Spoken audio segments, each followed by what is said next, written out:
I recall that the public was not happy, of course. They spend their money wanting to see this match happen, and they feel like they probably have a stake in it, and they feel like they are allowed to comment. I mean, freedom of speech, right? They have an opinion to express about my failure. So that is something that is not in my control.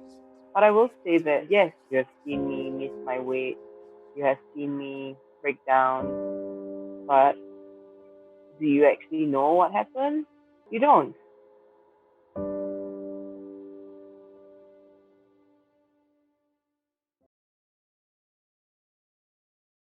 My name is Sherilyn Lim. I'm currently in Cherating, Malaysia, and I've been surfing in Malaysia for the past year.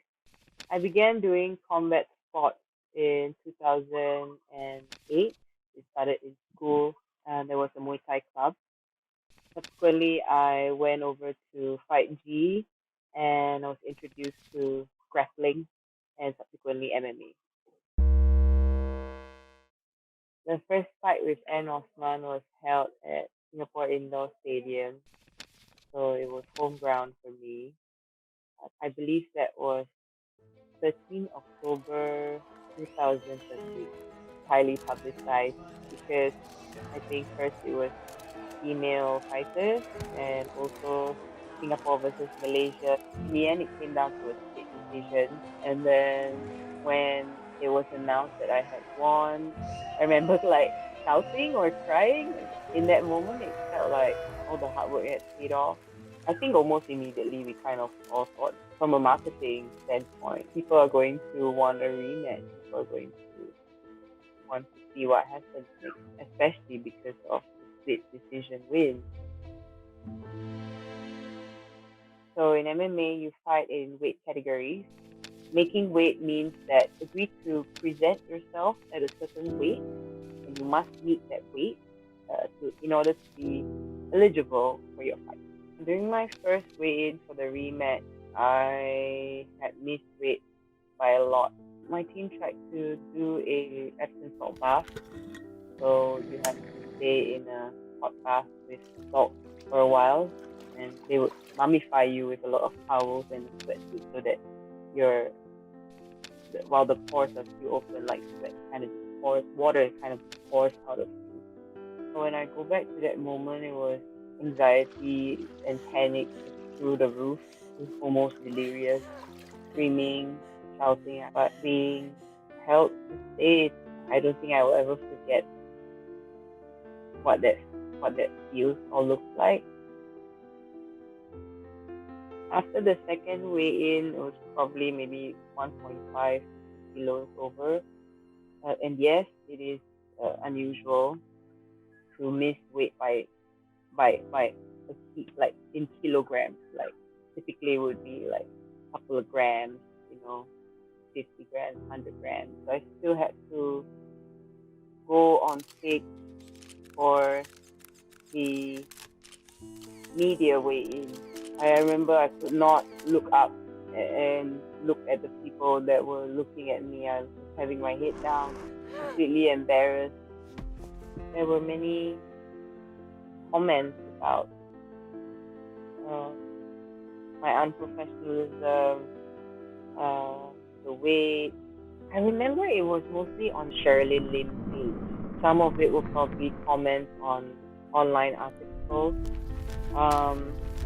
I remember there were reports with headlines saying that emotional Sherilyn Lim fails to make weight.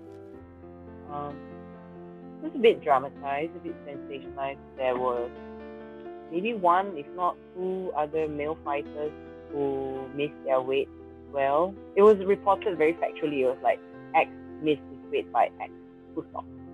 And that was it. I remember feeling like I couldn't bear to be in the gym or in the public. And I felt like every time someone looked at me, it was as if they knew what had happened. I think that guilt was with me for many years. even after even after I had left the gym. My last full-time job was in a rock climbing facility in Singapore. I left it in 2019, August or September. And at that time, I had just one goal in mind, which is I want to go surf. And I've been doing that since. So I'm largely focused on understanding myself. It's a blessing to have a lot of quiet time to do the things I want to do or not do anything at all.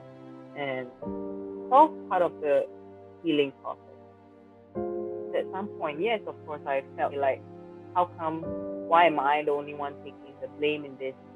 In MMA, the spotlight is easily focused on the fighter because the fighter is the one stepping into the cage, doing the work. In a way, it's true. If I hadn't snapped, if I didn't lose control on my emotions and my ability to choose how I want to behave, none of it would have happened. Instead of wishing and hoping that, why this person or why that person, instead of all of that, I can only try to better myself. I remember it was like a comment replying to another comment, and then this person, who also happened to be a customer at the gym, was saying that you don't know what happened, you don't know the full story, and it's not that I expect sympathy or support or anything, but that made me feel seen as a human being, an imperfect human being, and heard as a person who at that time was very afraid of using her own voice to even say I'm sorry to the public. I would really rather not be a public figure. But in general, with people who are public figures, I think we could use with more compassion and kindness. There's a lot of very judgmental and very, even sometimes it almost sounds accusational vibes on media and social media. Whatever you see is literally just like one snippet of reality. And don't forget this, we are all different human beings. Extra kindness and compassion will never harm anybody.